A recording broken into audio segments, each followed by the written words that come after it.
Assalamualaikum class, this is Mohammad Hashim Zia and you guys are watching Mathematics by Hashim Zia। बेटा आज की class के अंदर we will be discussing the NED 2008 mathematics paper और इस paper को आज की क्लास के अंदर इंशाल्लाह ताला हम लोग सॉल्व कर रहे होंगे। One of the most important paper, again जिस तरह मैंने आपसे कहा कि बेटा NED के तमाम पास्ट पेपर्स को कवर करना बहुत जरूरी है, स्पेशली 2020 ऑनवर्ड्स पेपर। मगर ये तमाम पेपर्स भी इंपॉर्टेंट इसलिए क्योंकि ऑब्वियसली इन्हीं पेपर से NED ने अपना सॉफ्टवेयर बैंक डिजाइन किया है, NED ने अपने तमाम MCQs बैंक को डिजाइन किया हुआ है। तो these all papers are extremely important.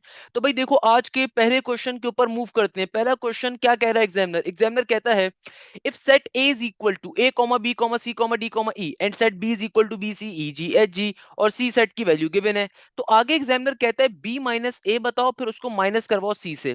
देखो हमारे पास जो माइनस का फंक्शन होता है ना बेटा सेट्स के अंदर, इसका मतलब क्या होता है? Minus common and right first bracket value.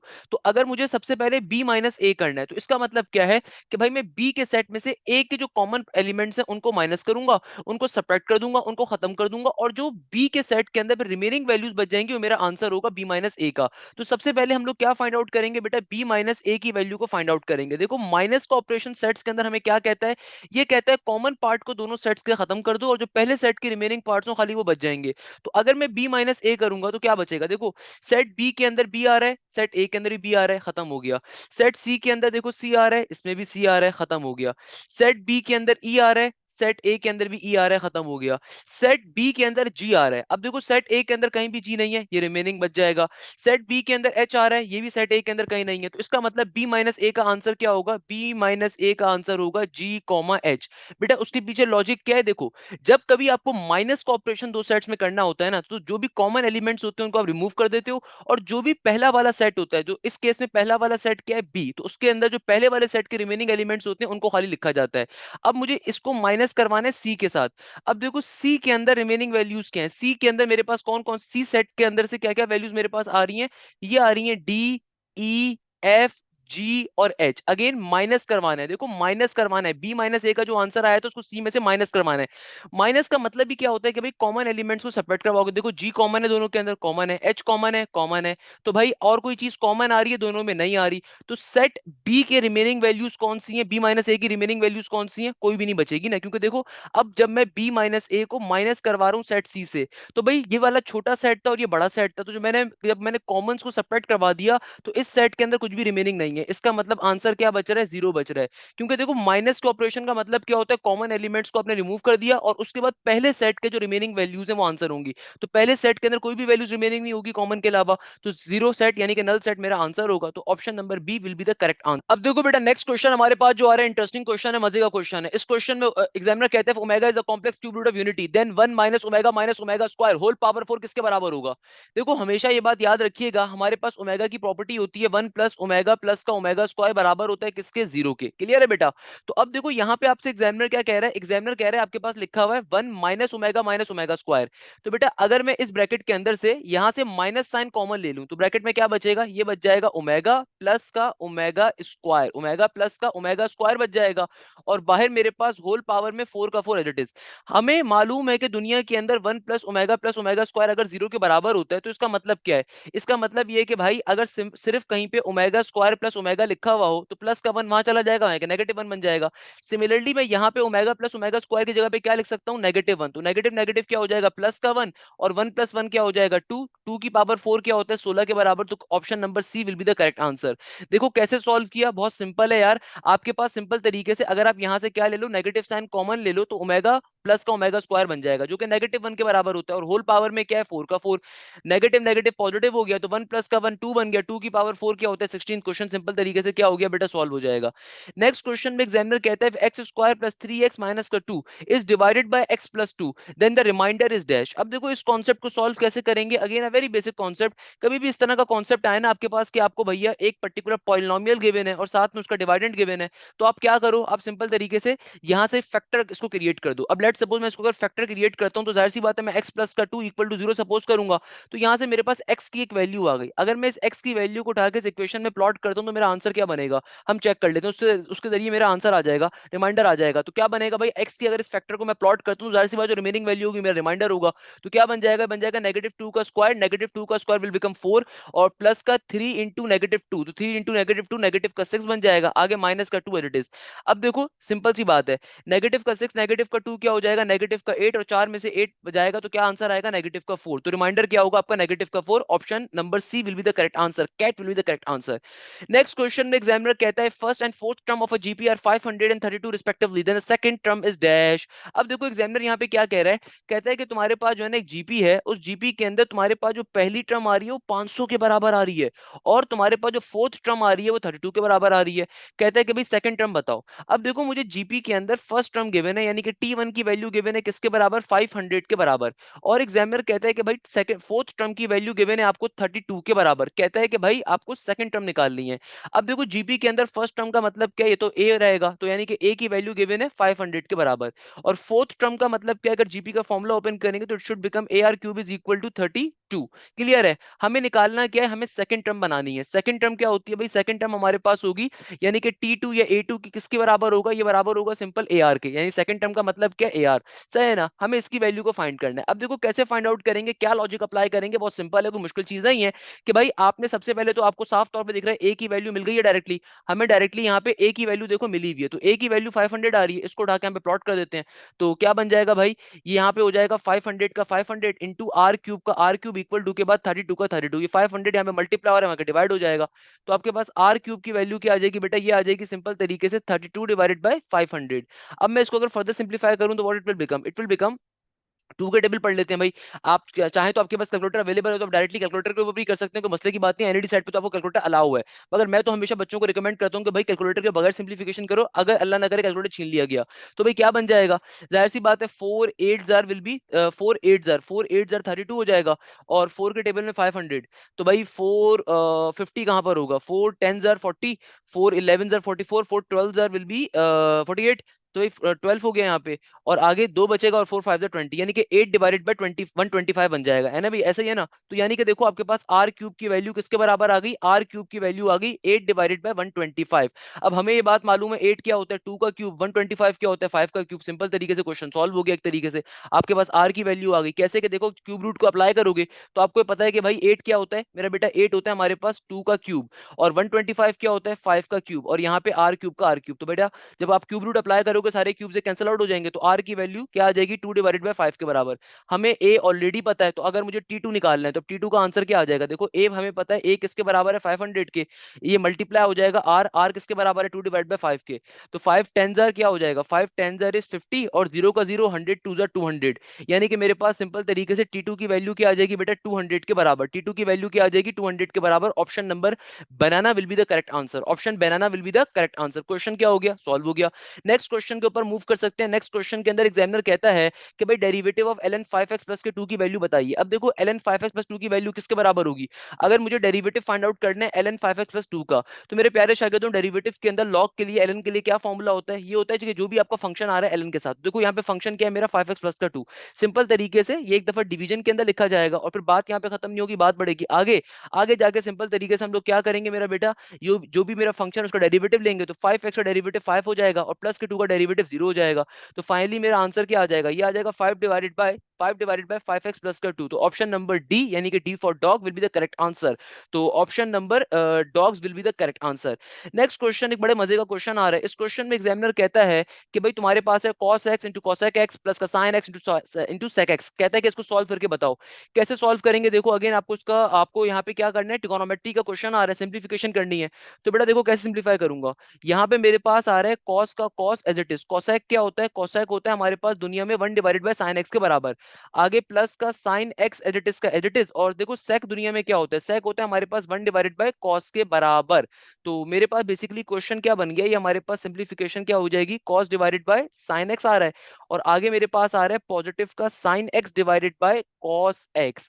अब अगर मैं इसकी यहाँ पे क्या कर दूं, अगर अब मैं यहाँ पे बेसिक इसका एलसीएम लूं, तो एलसीएम कैसे लिया जाता है कि भाई एलसीएम लेने के लिए हम क्रॉस मल्टीप्लीकेशन का इस्तेमाल करते हैं। क्रॉस मल्टीप्लीकेशन कैसे करते हैं बेटा, कि सिंपल तरीके से देखो नीचे वाली टर्म्स नीचे मल्टीप्लाई होंगी, ये टर्म अपने क्रॉस में जाएगी, ये टर्म अपने कॉस में आके मल्टीप्लाई होगी। तो कॉस जब कॉस से जाके ऊपर मल्टीप्लाई होगा तो ये बन जाएगा कॉस स्क्वायर एक्स, और सिमिलरली साइन जब साइन से जाके मल्टीप्लाई होगा तो ये ऊपर बन जाएगा साइन स्क्वायर एक्स, और नीचे क्या हो जाएगा, नीचे हो जाएगा simple sine x into cos x. क्या हो जाएगा, sine x into cos x. अब देखो दुनिया के अंदर हमारे पास ये ऊपर क्या फॉर्म हो गया, ये ऊपर हमारे पास बन गया सिंपल तरीके से कॉस स्क्वायर एक्स प्लस का sine square x, cos square x plus का साइन स्क्वायर एक्स बराबर होता है दुनिया में 1 के, और नीचे डिवीजन में क्या आ रहा है, sine x into cos x. तो ये भी इस क्वेश्चन का आंसर एक हो सकता है।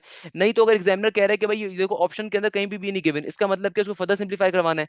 1/साइन क्या होगा, 1/कॉस क्या होगा, 1/साइन होगा आपके पास दुनिया के अंदर कॉसेक एक्स के बराबर, और 1/कॉस हमारे पास होता है दुनिया के अंदर सेक एक्स के बराबर। तो सिंपल वे में इस क्वेश्चन को क्या कर लिया मेरा बेटा, सिंप्लीफाई करवा लिया। तो भाई इस तरीके देखो कितने मजे से क्वेश्चन सॉल्व हो गया। तो बताओ भाई क्या मुश्किल है इसके अंदर, लोग कहते हैं मुश्किल होता है, अरे भाई मुश्किल उस बच्चे के लिए सिर्फ कॉन्सेप्ट नहीं है, जिस बच्चे के पास कॉन्सेप्ट तरीके से क्लासेस को लिया हुआ है एप्टीट्यूड की, उसको शॉर्टकट्स का आइडिया, उसको पता है 2 मिनट में क्वेश्चन सॉल्व करना है चुटकी बजा के। तो aptitude is all about shortcuts. तो भाई अगर आप शॉर्टकट सीखना चाहते हो, अगर आप डिटेल के अंदर लेक्चर्स को लेना चाहते हो, अगर आप तरीके से पढ़ना चाहते हो, तमाम सब्जेक्ट्स की तैयारी करना चाहते हो, तो बेटा न्यू एप्टीट्यूड बैच के अंदर आप एडमिशन ले सकते हो।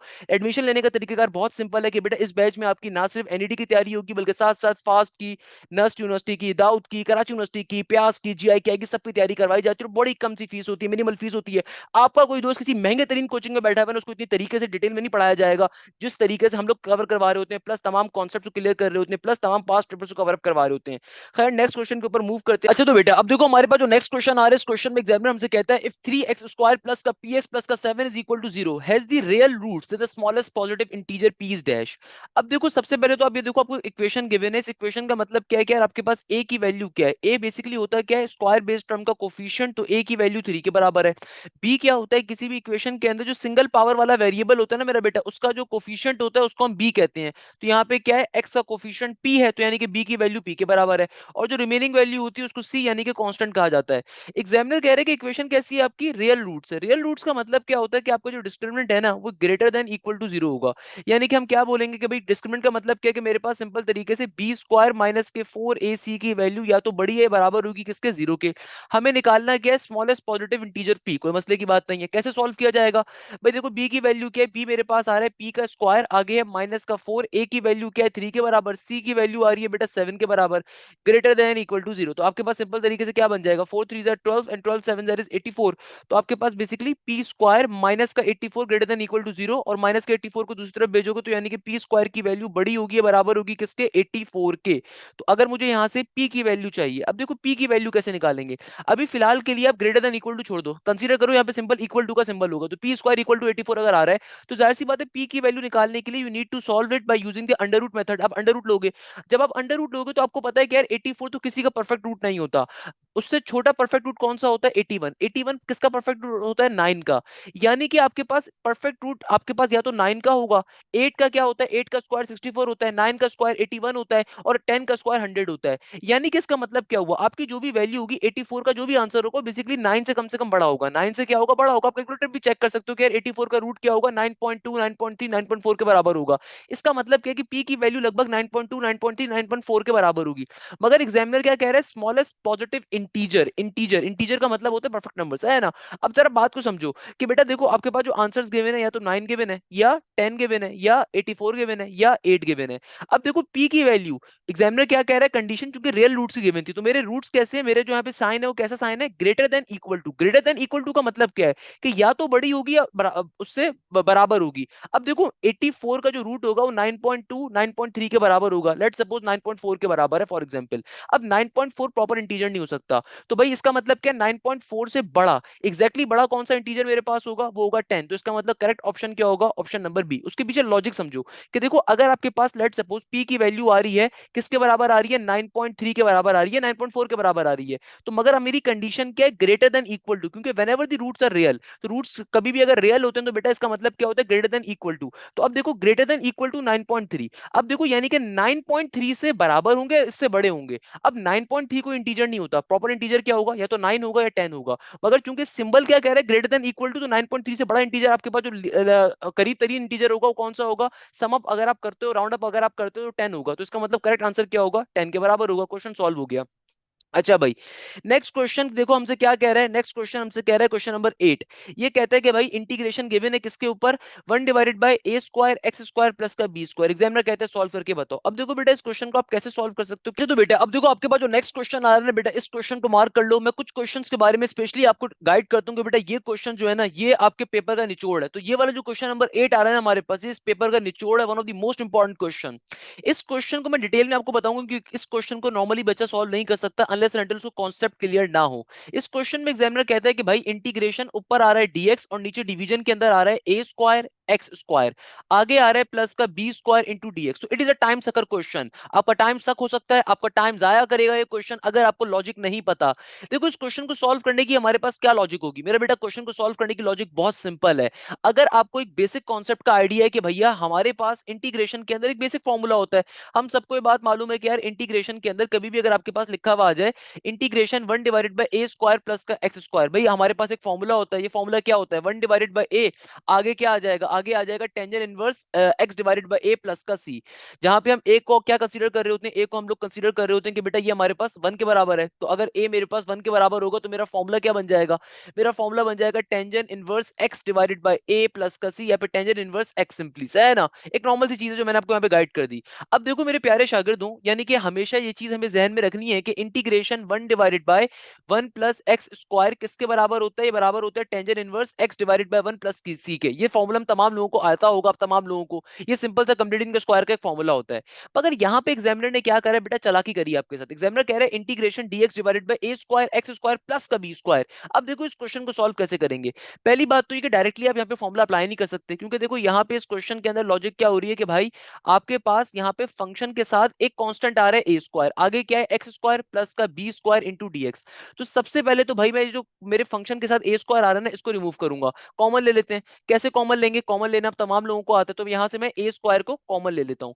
तो भैया मेरे पास क्या बचेगा, मेरे पास बचेगा सिंपल x² और आगे क्या हो जाएगा b² के साथ। देखो a² नहीं था तो जाहिर सी बात है कॉमन लेने की बेसिक स्ट्रेटेजी क्या होती है, अगर दुनिया में आप किसी भी टर्म से कोई वैल्यू कॉमन लेते हो और अगर वो वैल्यू उसमें एग्जिस्ट नहीं करती होती वो उसके डिवीजन में चली जाती है। That's a very basic concept. तो हमने इस तरीके से देखो अपनी एक्सप्रेशन को फॉर्म कर लिया, हमने इस तरीके से क्या कर लिया, अपनी एक्सप्रेशन को फॉर्म कर लिया। अब हम लोग क्या कर सकते हैं यहाँ पे कि एक बेसिक काम कर लेंगे कि भाई ये जो डिवीजन में a² आ रहा है इसको मैं जरा बाहर निकाल देता हूँ कि तो कांस्टेंट है ना, सबसे सबका मल्टीपल आ रहा है, तो इसको मैं बाहर निकाल देता हूँ। सिंपल तरीके से मेरी इंटीग्रेशन किस पे अप्लाई हो जाएगी, 1/x², आगे क्या है ब्रैकेट के अंदर b² divided by a² into dx का dx एज इट इज। यहां तक की बात भी सबको क्लियर होती है मेरे प्यारे शागिर्दों। ये बड़ा सिंपल सा मैंने स्टेप करा कि भाई मैंने सिंपल तरीके से a² को कॉमन लेके बाहर निकाल दिया और मेरे पास ये क्या बन गया, 1/x² प्लस का b² डिवाइड बाय a²। अब देखो नेक्स्ट स्टेप के अंदर हम लोग क्या करेंगे, नेक्स्ट स्टेप के अंदर हम लोग सिंपल तरीके से यहाँ पे सपोजिशन करवा लेते हैं। सपोजिशन इसलिए करवा रहे हैं कि यार हमारी जिंदगी आसान हो जाए। कि देखो मैं कहता हूँ कि for example let us consider, मैं सपोज कर लेता हूँ अपने पास से कोई भी एक वैल्यू, मैं सपोज करता हूँ कि यार मेरे पास फॉर एग्जाम्पल एक टर्म c है और ये c बराबर है किसके, b डिवाइडेड बाय a के। इससे फायदा क्या होगा, मेरा क्वेश्चन थोड़ा सिंप्लीफाइड हो जाएगा। मैंने यानी कि ये जो b² डिवाइड बाय a² है ना इसको सब्स्टिट्यूट करवा देता हूं ताकि मेरी जिंदगी थोड़ी सी आसान हो जाए। अभी बड़ी मुश्किल जिंदगी चल रही है मेरी, तो मैं क्या करता हूँ इसको बड़ा सिंप्लीफाई कर लेता हूँ। सिंप्लीफाई करने के लिए लॉजिक क्या होगी, अरे भाई बहुत सिंपल सी लॉजिक है कि भाई देखो मेरे पास जो बाहर आ रहा है 1/a² एडिट रहने देते हैं और इंटीग्रेशन का इंटीग्रेशन 1/x² प्लस का ये जो b² डिवाइडेड बाय a² है ना इसकी जगह पे मैं क्या पुट कर दूंगा c², क्योंकि देखो c मेरे पास किसके बराबर है, मैंने सपोज किया कि c बराबर है 20 डिवाइडेड बाय a के, और जिनका होल स्क्वायर आ रहा तो मैंने बाहर शिफ्ट कर दिया। अब फाइनली मैं यहाँ पे अगर इंटीग्रेशन को अप्लाई करूं तो बेटा इंटीग्रेशन को अगर मैं अब अप्लाई करता हूं तो बेटा यहाँ पे सिंपल तरीके से इंटीग्रेशन कैसे अप्लाई हो जाएगी, क्योंकि c तो कांस्टेंट है ना, तो सिंपल वे में इंटीग्रेशन को अगर मैं अप्लाई करूंगा तो क्या बन जाएगा, ये हो जाएगा सिंपल तरीके से 1 डिवाइडेड बाय c, क्या बन जाएगा 1 डिवाइडेड बाय c।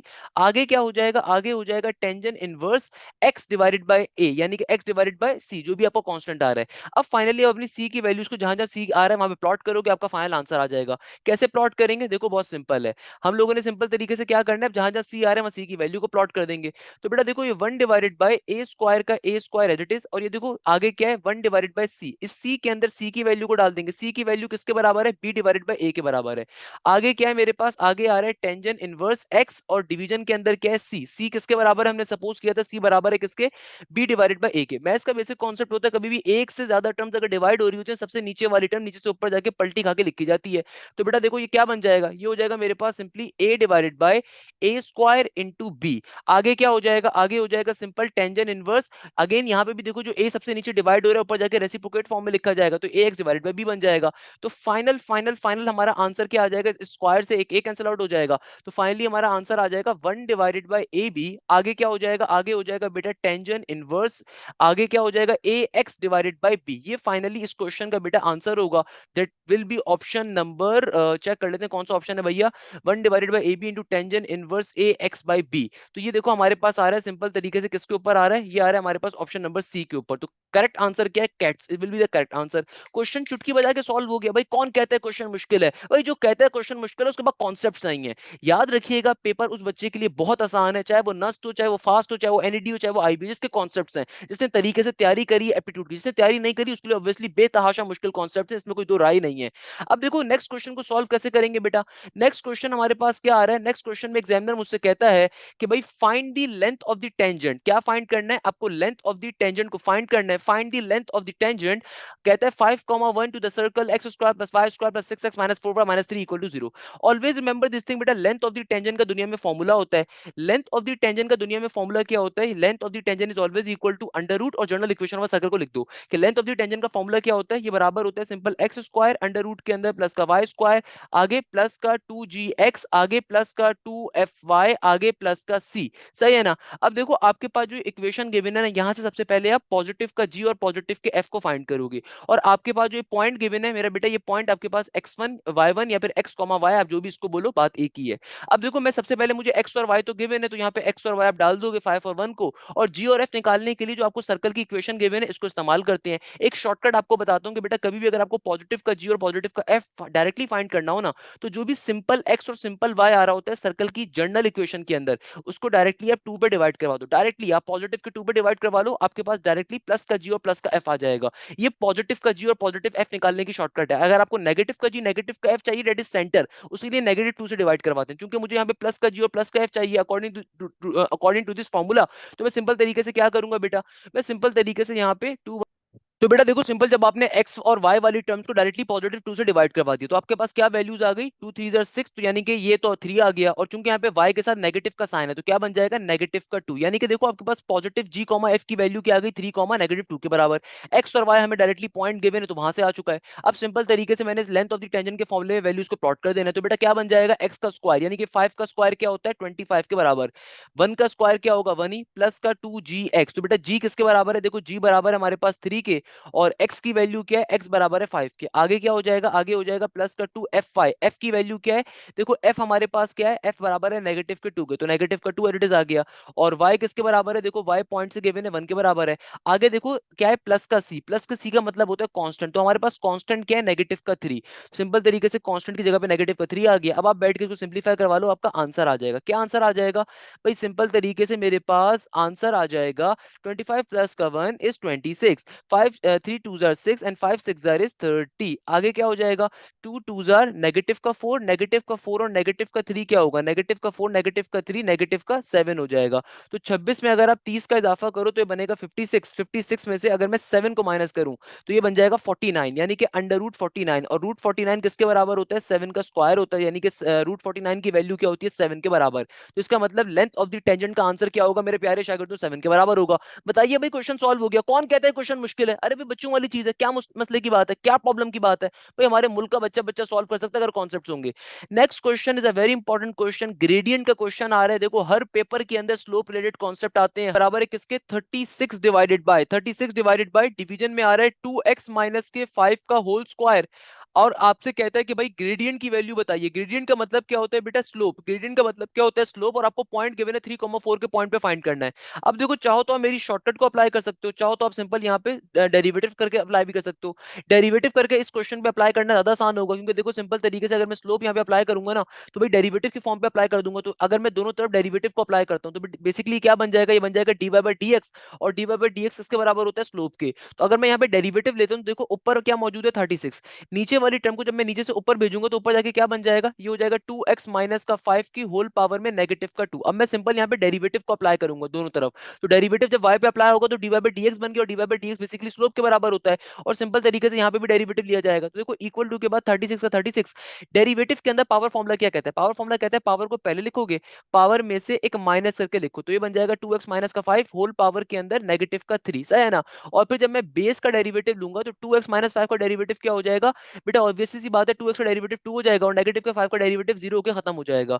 तो अगर मैं इसको तरीके से लिखूं तो बेसिकली क्या बन गया, ये बन गया 36 इंटू नेगेटिव का 2, जब इस 2 से मल्टीप्लाई होगा तो नेगेटिव का 4 बन गया।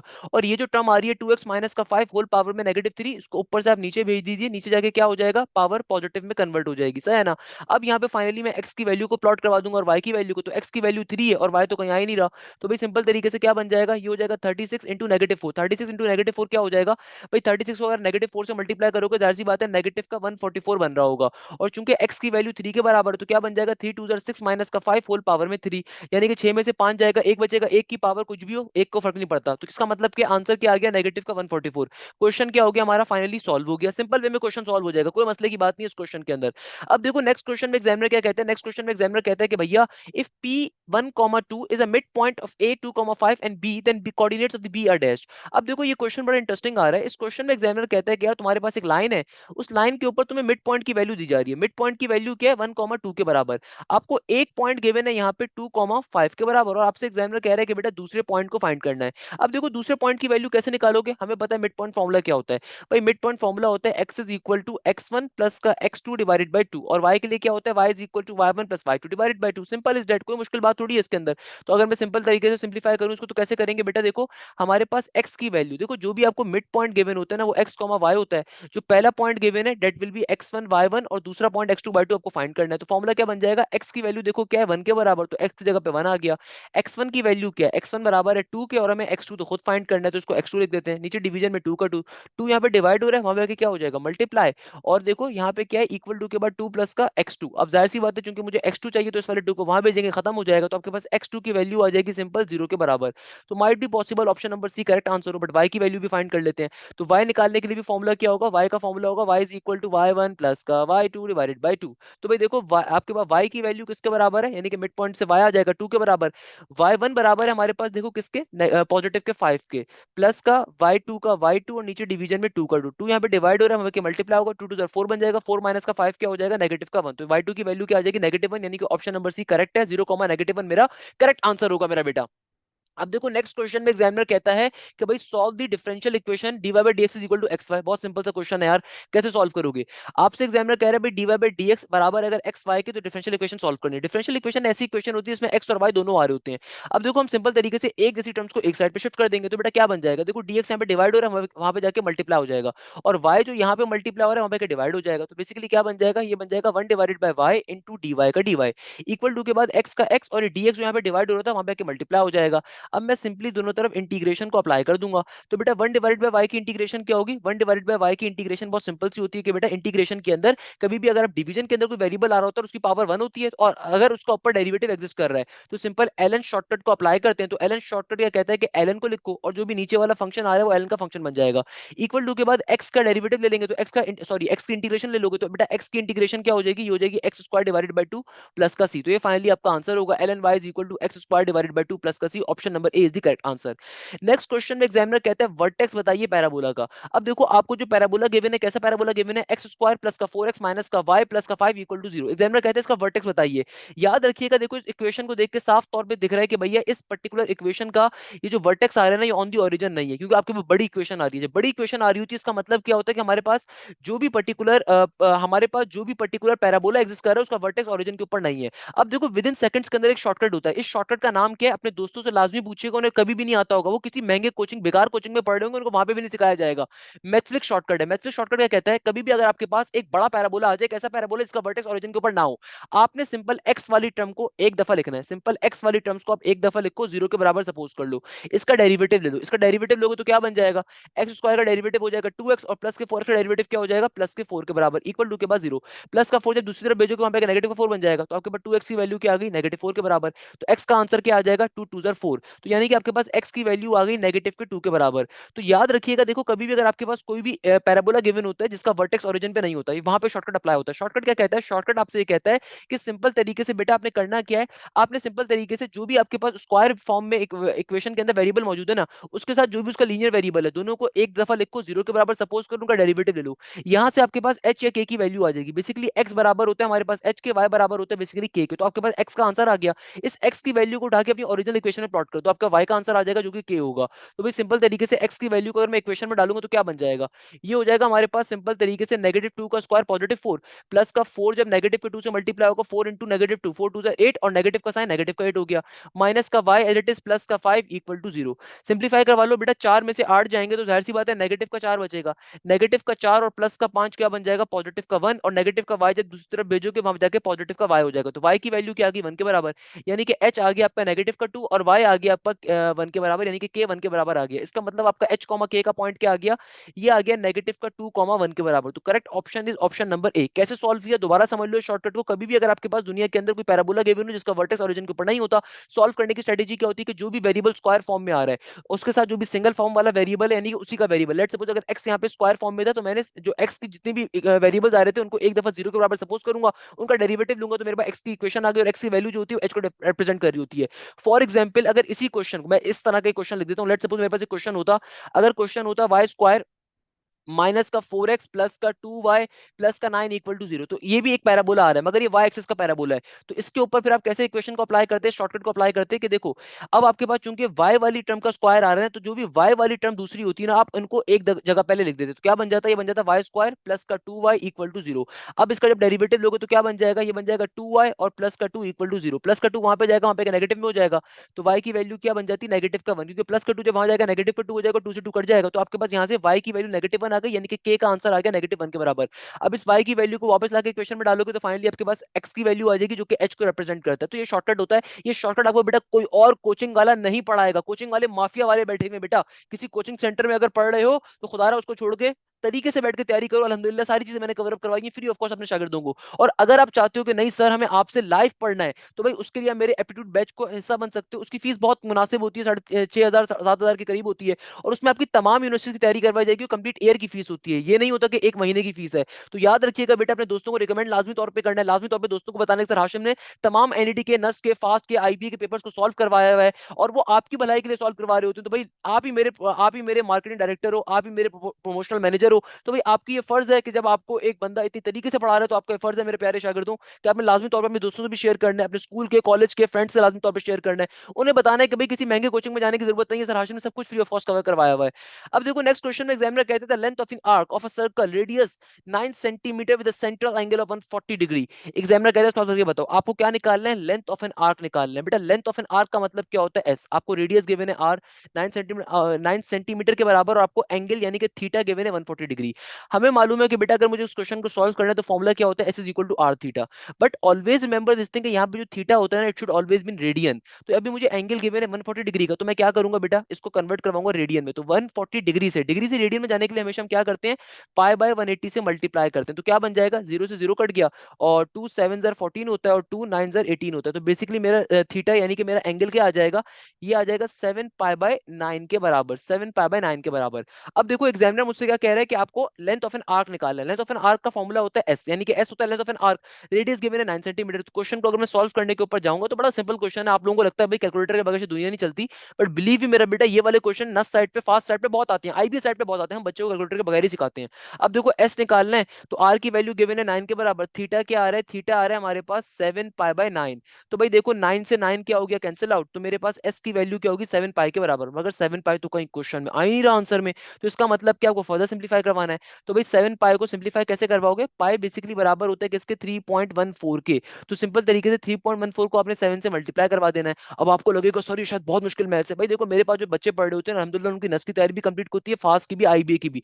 यहाँ पे कहीं कैलकुलेटर अलाउ नहीं होता। तो सिंपल वे में मल्टीप्लाई कैसे करवाते हैं? रिमेंबर दिस थिंग, कभी भी अगर आपको डेसिमल प्लेस नंबर को किसी भी नॉन डेसिमल से, किसी भी डेसिमल प्लेस नंबर से मल्टीप्लाई करवाना है ना, तो आप डेसिमल को पहले इग्नोर कर दो, आप सिंपल मल्टीप्लिकेशन करवाओ।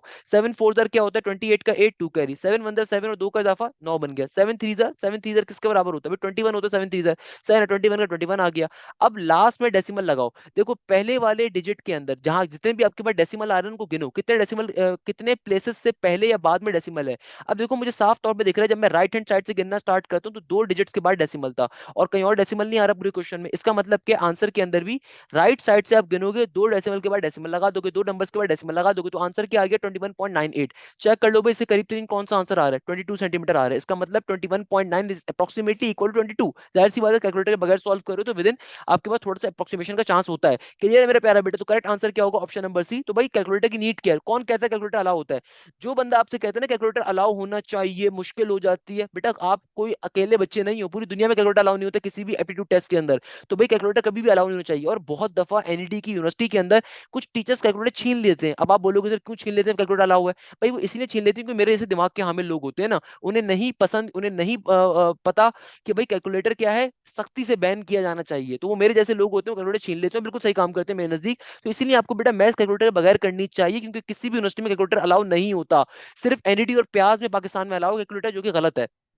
अच्छा भाई, नेक्स्ट क्वेश्चन में एग्जामिनर कहता है if a triangle ABC given that a is equal to 10 centimetre, b is equal to 15 centimetre and beta is 30 degree, then alpha is dash. अब देखो ये क्वेश्चन बड़ा इंटरेस्टिंग आ रहा है। इस क्वेश्चन को अगर मैं ड्रॉ करके दिखाऊं तो इस क्वेश्चन में एग्जामिनर क्या कह रहा है कि भाई तुम्हारे पास एक ट्रायंगल है, एक ट्रायंगल है आपके पास एबीसी का, सही है ना? इसमें साइड ए की वैल्यू आपको गिवन है 10 सेंटीमीटर के बराबर, साइड बी की वैल्यू आपको गिवन है मेरा बेटा 15 सेंटीमीटर के बराबर, और आपको एंगल बीटा गिवन है, एंगल बीटा ये वाला होता है 30 डिग्री के बराबर। तो भाई एग्जामिनर कह रहा है क्या निकाल के बताओ? Angle alpha. अब देखो यहाँ पे कोसाइन लॉ अप्लाई नहीं कर सकते, कोसाइन लॉ खाली इंक्लूडेड एंगल पे अप्लाई होता है, यानी कि दो साइड्स और बीच का एंगल गिवन हो या फिर तीनों साइड्स गिवन हो तब साइन लॉ को कोसाइन लॉ को अप्लाई करते हैं।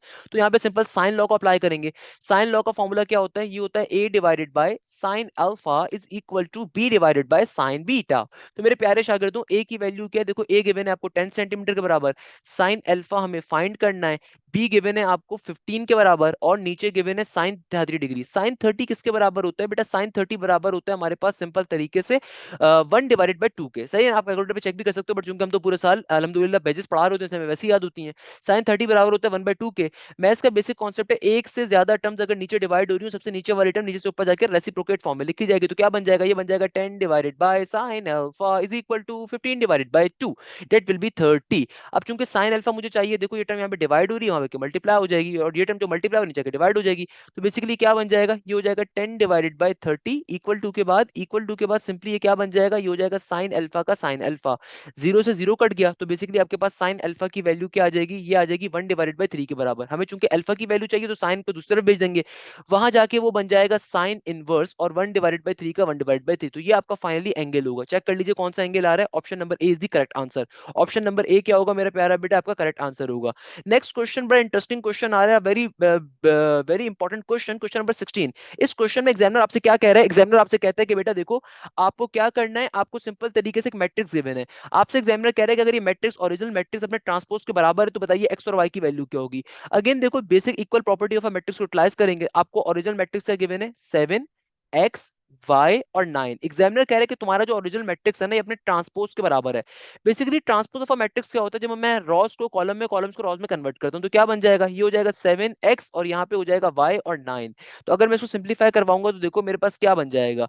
ये हो जाएगा, हम किसके बराबर होगा? हमेशा याद रखिए, कभी भी इक्वल टू के आमने सामने अगर दो मैट्रिसेस आ जाएं तो बेटा इनकी जो एडजेसेंट नंबर्स होते हैं, एडजेसेंट इनकी जो वैल्यूज होती हैं वो आपस में दूसरे के बराबर होती हैं। फॉर एग्जांपल 7 7 के बराबर होगा, ये x किसके बराबर आ गया? x बराबर आ गया y के, y बराबर आ गया x के, 9 बराबर आ गया 9 के। चेक कर लो कौन सा करेक्ट आंसर है। भाई ये तो हो नहीं सकता, ये भी नहीं हो सकता, तो करेक्ट आंसर क्या होगा? x is equal to y. क्योंकि देखो इस क्वेश्चन के अंदर जब आपने इसको आपने जब इनको आपस में एक दूसरे के इक्वल टू सपोज करवाया है ना, तो भाई देखो x के सामने क्या है? x के सामने वाला नंबर कौन सा है? y, y के सामने कौन सा नंबर है? x। तो इसका मतलब x is equal to y मेरा करेक्ट आंसर होगा। इस तरीके से क्वेश्चन हमारा क्या हो गया बेटा? चुटकी बजा के सॉल्व हो गया। नेक्स्ट क्वेश्चन में एग्जामिनर कहता है how many different arrangements can be made by using all the letters of the word equation. अब देखो कभी भी आपको अगर वर्ड परमुटेशन करनी होती है तो बेटा वर्ड परमुटेशन को मैंने बहुत डिटेल में एक्सप्लेन किया है, आप उसको देख भी सकते हो। कैसे सॉल्व करते हैं कि देखो, सबसे पहले इसमें टोटल नंबर ऑफ अल्फाबेट्स निकालो। कितने टोटल नंबर ऑफ अल्फाबेट्स हैं? 1 1 2 3 4 5 6 7 8, यानी कि टोटल कितने अल्फाबेट्स हैं? 8। तो ऊपर आ जाएगा 8 फैक्टोरियल। नीचे डिवीजन में देखा जाएगा क्या कोई नंबर अल्फाबेट यहाँ पे रिपीट हो रहा है? ई क्या रिपीट हो रहा है? नहीं हो रहा। क्यू रिपीट हो रहा है? नहीं हो रहा। यू हो रहा है? नहीं हो रहा। ए हो रहा है? नहीं हो रहा। टी हो रहा है? नहीं हो रहा। आई हो रहा है? नहीं हो रहा। ओ हो रहा है? नहीं हो रहा। एन हो रहा है? नहीं हो रहा। यानी कि सिंपल आंसर क्या होगा? 8 फैक्टोरियल, और 8 फैक्टोरियल बराबर होता है 40320 के। अब आप सोचेंगे सर आपको कैसे मालूम? अरे बेटा, आईबीए साइड के ऊपर जो है ना, और नस साइड के ऊपर हम बच्चे को 10 फैक्टोरियल तक की वैल्यूज को याद करवाते हैं कि भाई 2 फैक्टोरियल 2 होता है, 1 फैक्टोरियल 1 होता है, 3 फैक्टोरियल 6 होता है, देन 4 फैक्टोरियल 24 होता है, 5 फैक्टोरियल 120 होती है, 6 फैक्टोरियल बराबर होता है हमारे पास 720 के, 8 फैक्टोरियल सॉरी 6 फैक्टोरियल बराबर होता है 720 के, और 7 फैक्टोरियल बराबर होता है 5040 के, 8 फैक्टोरियल बराबर होता है 40320 के। तो भाई इस तरीके से हमें सारी वैल्यूज बच्चों को याद करवाई जाती हैं कि भाई आपको ये तमाम वैल्यूज याद होनी चाहिए। तो सिंपल है, आप कैलकुलेटर भी सॉल्व करके चेक कर सकते हो। 8 फैक्टोरियल का आंसर क्या होगा? 40320 के बराबर होगा। और आपका इस तरीके से मेरे प्यारे शागिर्दों क्वेश्चन क्या हो जाएगा? सिंपल तरीके से सॉल्व हो जाएगा। मुझे बताइए इसमें क्या मसले की बात है भाई, क्या प्रॉब्लम की बात है? नेक्स्ट क्वेश्चन में एग्जामिनर कहता है if a bag contain 2 red marbles, यानी कि भैया हमारे पास रेड मार्बल्स कितने गिवन है? आपको इस क्वेश्चन में रेड मार्बल्स गिवन है 2, और 2 येलो मार्बल्स गिवन है। तो येलो मार्बल आपको कितने गिवन है? वो भी 2 गिवन है। और ब्लू मार्बल्स कितने गिवन है? आपको 2 गिवन है। यानी कि अ bag contain 2 red marbles, 2 yellow and 2 blue marbles, find the probability of picking a red marble. यानी कि भैया सिंपल तरीके से देखो, प्रोबेबिलिटी का क्वेश्चन आ रहा है। प्रोबेबिलिटी के क्वेश्चन को सॉल्व कैसे किया जाता है कि आपने सबसे पहले देखना है आपको कितने रेड मार्बल आपको करने हैं। आपको एग्जामिनर कह रहा है कि भाई आपको आपके पास टोटल बैग के अंदर 2 रेड हैं, 2 येलो हैं, 2 ब्लू हैं, तो टोटल कितने मार्बल्स बन गए? 2 2 4 और 2 6, यानी कि आपके पास टोटल एक बैग के अंदर 6 मार्बल्स आ रहे हैं। एग्जामिनर कहता है कि भाई इस बात की प्रोबेबिलिटी बताइए कि आप रेड मार्बल को पिक करोगे। अब देखो मेरे पास कितने सेलेक्टेड इवेंट है? सेलेक्टेड इवेंट कितने हैं? रेड मार्बल कितने? दो एग्जिस्ट कर रहे हैं, और टोटल मार्बल्स कितने हैं? 6, तो 2 डिवाइड बाय 6 प्रोबेबिलिटी हो जाएगी। तो क्या बन जाएगा? 1 डिवाइडेड बाय 3 मेरा करेक्ट आंसर होगा। क्वेश्चन क्या हो जाएगा मेरा बेटा? सॉल्व हो जाएगा। क्वेश्चन आ रहा है मोस्ट इंपॉर्टेंट क्वेश्चन, इस क्वेश्चन को मार्क कर लीजिए। इस क्वेश्चन में एग्जामिनर कह रहा है क्वेश्चन नंबर 19 के अंदर कहता है in the binomial expansion of 1 plus 1 divided by 4 whole power n, its second and third term are equal, find the value of n। this statement is a very crucial statement। इस question में examiner कह रहा है कि बेटा n की value बताओ अगर तुम्हारे पास एक बाइनोमियल एक्सपेंशन में सेकंड और थर्ड टर्म बराबर हो। याद रखिएगा बाइनोमियल एक्सपेंशन की जब हम बात करते हैं हमारे पास दो फॉर्मुलाज होते हैं, एक कहलाता है बाइनोमियल थ्योरम का फॉर्मूला, एक कहलाता है बाइनोमियल सीरीज का फॉर्मूला। दोनों में बड़ा मेजर डिफरेंस होता है कि always remember this thing, binomial series के अंदर जो भी आपकी सेकंड टर्म होती है ना वो हमेशा 1 से छोटी होती है, सही है ना? It should be lesser than 1, it should be lesser than 1, it is a compulsory concept. तो इसका मतलब क्या है कि यहाँ पे मेरे पास कैसा कॉन्सेप्ट आ रहा है? बाइनोमियल सीरीज का। क्वेश्चन में देखो बताया हुआ नहीं है कि बाइनोमियल थ्योरम अप्लाई करोगे बाइनोमियल सीरीज अप्लाई करोगे, ये आपने खुद आपके लॉजिक के ऊपर होना चाहिए। अब आपने क्या अप्लाई करना है? Binomial series. अब देखो बाइनोमियल सीरीज का दुनिया में फॉर्मूला क्या होता है बेटा? ये बराबर होता है 1 प्लस एक्स की पावर n, किसके बराबर होता है? 1 प्लस का nx प्लस का n इंटू n माइनस का 1 divided by 2 factorial into x square, और इस तरीके से चलता जाता है। ये इनफिनाइट बेस सीरीज होती है हमारे पास। अब देखो एग्जामिनर क्या कह रहा है कि एक बाइनोमियल एक्सपेंशन में तुम्हारी सेकंड और थर्ड टर्म आपस में बराबर है। इसका मतलब क्या हुआ कि मेरी फर्स्ट टर्म अगर ये है तो सेकंड टर्म ये होगी, जाहिर सी बात है थर्ड टर्म क्या होगी? ये वाली। तो एग्जामिनर कह रहे हैं सेकंड और थर्ड टर्म आपस में बराबर है, तो इसका मतलब क्या हुआ कि भाई सेकंड टर्म क्या है मेरे पास? nx के बराबर, और थर्ड टर्म क्या है मेरे पास? n इंटू n माइनस का 1 divided by 2 factorial into x square. अब देखो x क्या होता है? x कहा जाता है जो भी आपकी फर्स्ट टर्म होती है वो 1 होती है, जो सेकंड टर्म होती है हमेशा वो x होती है, सही है ना? सेकंड टर्म आपकी क्या होती है मेरे प्यारे शागिर्दों? सेकंड टर्म को हमेशा हम x से रिप्रेजेंट कर रहे होते हैं, और जो n है वो n ऑब्वियसली मेरी पावर है, तो इसको सिंपलीफाई करवा दो अब। तो भाई n का n तो एडिड रहेगा, इसको फाइंड करना है। x की वैल्यू किसके बराबर है? देखो सेकंड टर्म मेरी 1/4 के बराबर है, तो 1/4 का 1/4 आ गया। आगे देखो n का n आ रहा है इंटू n माइनस का 1, एक्स स्क्वायर की जगह पे क्या आ जाएगा? x इसके बराबर होता है 1/4 के, तो 1/4 का स्क्वायर बन गया। नीचे 2 फैक्टोरियल 2 के बराबर होता है। अब देखो सबसे पहले इस 2 से ये वाला सॉरी इस n से n कैंसिल आउट हो जाएगा, ये 2 यहाँ पे डिवाइड हो रहा है, वहां पे मल्टीप्लाई हो जाएगा, तो क्या बन जाएगा? ये बन जाएगा 2 डिवाइडेड बाय 4 इक्वल टू के बाद n माइनस का 1 एज इट इज। अब देखो मेरे पास 1/4 का स्क्वायर क्या होगा? 4 का स्क्वायर होता है 16 के बराबर। अब देखो ये 16 भी यहाँ पे डिवाइड हो रहा है, वहां पे मल्टीप्लाई हो जाएगा, तो क्या बन जाएगा? ये हो जाएगा 2 इंटू 16 डिवाइडेड बाय 4, आगे क्या हो जाएगा? इक्वल टू n माइनस का 1। तो 4 1 जार 4, 4 4 जार 16 होता है, 4 2 जार क्या बन जाएगा? 4 2 जार 8 हो गया, इक्वल टू के बाद n माइनस का 1। तो माइनस का 1 जब वहां पे जाएगा तो प्लस का 1 बन जाएगा, तो n is equal to 8 plus का 1, तो 8 प्लस का 1 क्या होता है? 9 के बराबर। तो option Apple is the correct answer, option Apple is the correct answer. बहुत बेसिक क्वेश्चन है भाई, ऐसे क्वेश्चंस को मैं अपने लेक्चर में चुटकी बजा के सॉल्व करवाता हूँ भाई। मेरे शागिर्द जो मुझसे पढ़ रहे होते हैं, बेटा अगर आप मेरे लेक्चर्स को ले रहे हो फ्री ऑफ कॉस्ट, अगर यूट्यूब से भी अगर आप ले रहे हो तो बेटा पोजीशन लेकर आ सकते हो। मैं हमेशा इसकी एग्जांपल देता हूँ कि बेटा देखो मैं हमेशा कुछ बच्चों की जिंदगियों को एग्जांपल के तौर पे यूज करता हूँ। I remember number of students जो बेटा मुतवस्सित तबके से बिलोंग करते थे, किसी कोचिंग को अफोर्ड नहीं कर सकते, जस्ट मेरी यूट्यूब से तैयारी करते थे, और अल्हम्दुलिल्लाह नस्म में भी पोजीशन लेकर आते हैं, एनईडी में भी लेकर आते हैं, फास्ट में भी लेकर आते हैं, आईबी में भी लेकर आते हैं। मेरे किसी भी वीडियो को उठाओगे उसके नीचे कमेंट सेक्शन में आपको हर खूबसूरत किस्म का कमेंट मिलेगा कि बच्चा कहाँ से बिलोंग करता था, किस तरीके से उस यूट्यूब ने उसकी लाइफ को चेंज अप किया। तो भाई अलीशा जो थी वो आपकी ऐसी बच्ची थी, गैप ईयर स्टूडेंट थी मगर पोजीशन लेकर आई। समी शाकिर आपके पास एक नॉर्मल बच्चा था जो एनईटी के अंदर लास्ट या फर्स्ट पोजीशन होल्डर था। जहरा बतूल किसी कोचिंग की फीस को अफोर्ड नहीं कर सकती थी, उसने यूट्यूब से पढ़ा मेरे, और अल्हम्दुलिल्लाह एनईटी में पोजीशन लेकर आई। सिमिलरली नस्ट के अंदर बेतहाशा बच्चे होते हैं, आके वली था अभी इसी साल का बच्चा है। इसके अलावा आपके पास ये अब्दुल हादी है, बहुत हाई स्कोर लेकर आया, 157 का स्कोर लेकर आया। तो भाई आपके जैसे बच्चे होते हैं, नॉर्मल बच्चे होते हैं, तो भाई ये कोचिंग वालों ने, माफिया वालों ने ट्रैप अपने बिछाए हुए होते हैं कि अगर आप कोचिंग में एडमिशन नहीं लोगे तो पढ़ ही नहीं सकते। इंतहाई बेकार बात है, आप यूट्यूब से भी तैयारी कर सकते हो। और मैं हमेशा अपने बच्चों से कहता हूँ कि भाई देखो, अगर यूट्यूब पे आपको सिर्फ एक चैनल के ऊपर मेरे सिर्फ लेक्चर्स मिल रहे हैं और आप बाकी सब्जेक्ट्स को लाइव पढ़ना चाहते हो, तो भाई कोई मसले की बात नहीं है, आप उसके लिए फिर बैच को ज्वाइन कर सकते हो, उसमें लाइव टेस्ट वगैरह भी होंगे, सारी चीजें होंगी।